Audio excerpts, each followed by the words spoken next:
મને એવી નથી ખબર કે સવારમાં ઉઠીને મારે આવું બધું જોવું પડશે.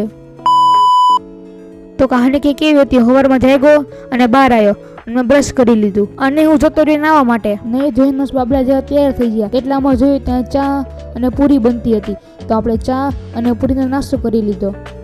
મને તો સવારમાં ચા અને પૂરી બહુ ભાવે. કોમેન્ટ કરો તો કોને સવારમાં ભાવે છે. ચા નાસ્તો કરીને આપણે નીકળી ગયા ટ્યુશન બાજુ. તો તમે જોઈ શકો છો કે જે રાતે વાવાઝોડું હતું એને અમારા ઘરનો કેવો બગાડ કર્યો છે. ટ્યુશનથી અહીં જોયું હતું તો મારા મમ્મીએ બધું સાફ કરી નાખેલું હતું.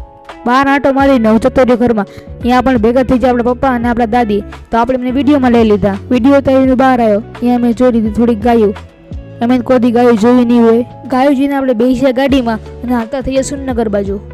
અહીંયા પહોંચી ગયા આપણે શિવસા મેડિકલ કોલેજ અને હોસ્પિટલમાં. અને અહીંયા આપણે જોઈ લીધું કમળ. તમે કોઈ કમળ જોયું નહીં એટલે તો હું કહું માવા બંધ કરી દો.